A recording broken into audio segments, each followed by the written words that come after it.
Be Thou My Vision. Hymns of the West, Book 2. Written by Faith Blum. Narrated by J. Grace Pennington. Prologue. This was taking too long. Aislin's pains had started early the afternoon before, and this afternoon was almost over. Would either of them survive? Ian stopped his pacing and shook himself. Of course they would. Aislinn wouldn't desert him like this. He resumed his pacing.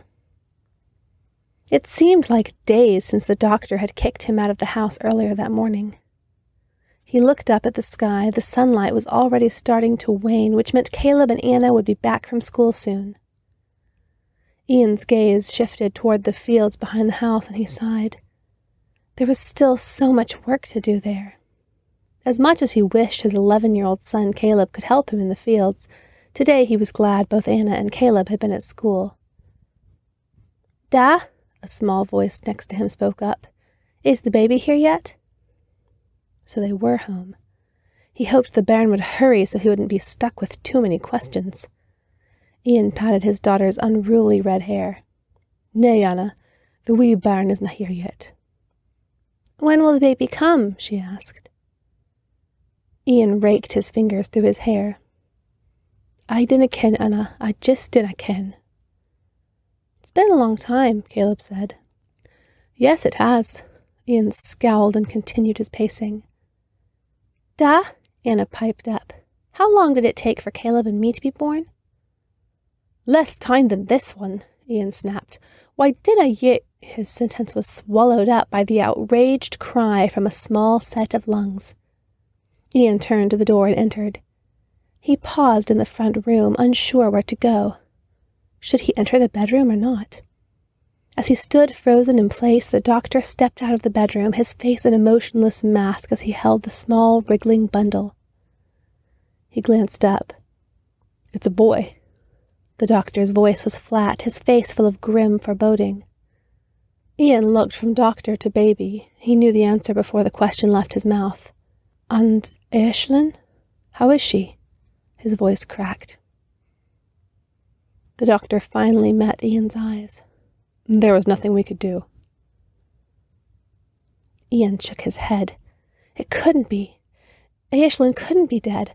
Her God would not allow her to leave her husband with 3 children to raise on his own.